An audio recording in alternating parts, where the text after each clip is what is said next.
Imagine a world where one empire reigns supreme, from the cold, misty highlands of Britannia to the golden deserts of Egypt. A world stitched together by thousands of miles of roads, guarded by disciplined legions in steel armor, and governed by men who believed they were more than human. They believed they were gods. This was Rome.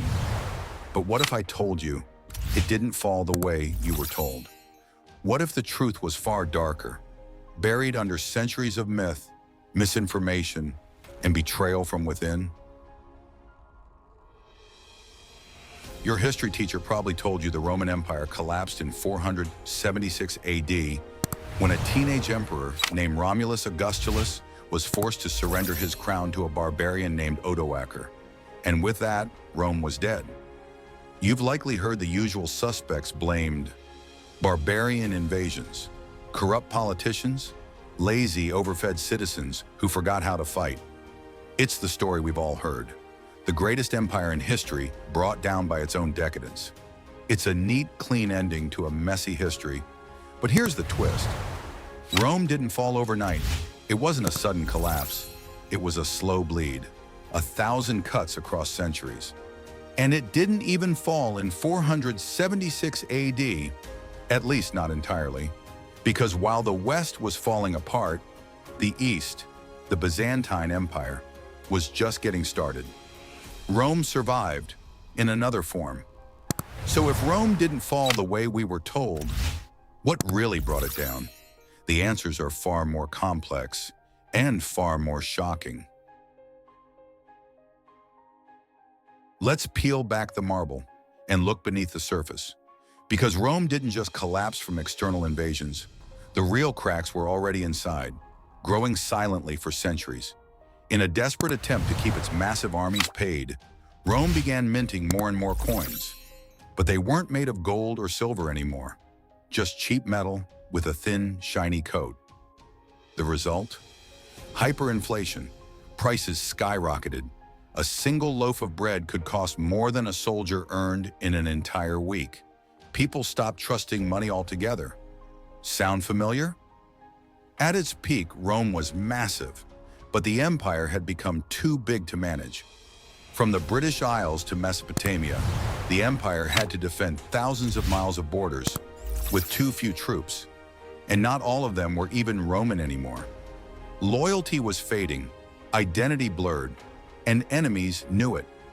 Then came a spiritual revolution, when Emperor Constantine legalized Christianity, and later it became the empire's official religion. Rome began to change from within. Old gods were outlawed, sacred traditions forgotten. The empire's spiritual foundation, what once united it, was now divided. Unity cracked, and with it, so did Rome's identity. And then, the bloodbath at the top. In just one 50-year period, Rome had 26 emperors. Most died violently: assassinations, coups, betrayals. You can't run a world empire when your own bodyguards are auctioning off the throne. Leadership collapsed. Trust vanished.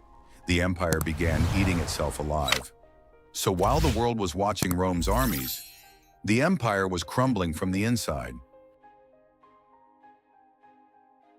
But here's what they rarely tell you in the textbooks: the pieces of the puzzle that don't make it into school lectures. The dark truths hiding beneath the ruins of Rome. First, the climate turned against them. Droughts, cold snaps, unpredictable weather battered Rome's breadbasket. Multiple pandemics swept through the empire. Entire regions emptied, cities depopulated, armies weakened. It wasn't just barbarians tearing down Rome, it was nature itself. Then there's the mystery of lead. Roman pipes and cookware were laced with it. So was their wine. Could the very elites meant to save Rome have been slowly poisoning themselves? And here's a plot twist worthy of any modern conspiracy. Rome had its own deep state. The Praetorian Guard, Rome's elite protectors, weren't just bodyguards. They were kingmakers and king killers. They murdered emperors and sold the throne to the highest bidder. For a time, Rome was ruled by whoever paid the most bribes. And finally, the biggest shock of all, Rome didn't really fall. While the West collapsed, the Eastern Roman Empire, known as Byzantium, lived on for another 1,000 years.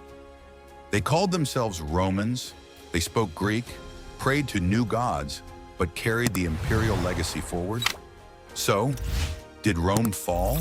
Or did it simply evolve, change shape, and survive under a different name? Rome teaches us one chilling lesson.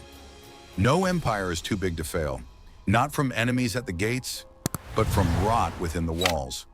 The Romans believed they were eternal, invincible, chosen by the gods, and yet they crumbled. Look around. Are we repeating the same mistakes?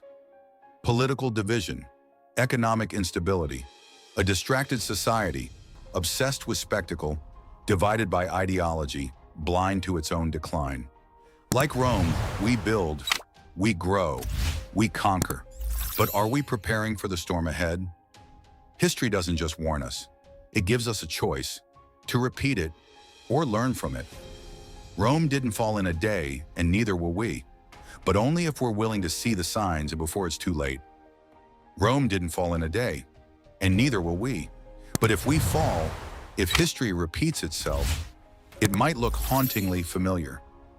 What do you think really caused the fall of Rome? Tell us in the comments below.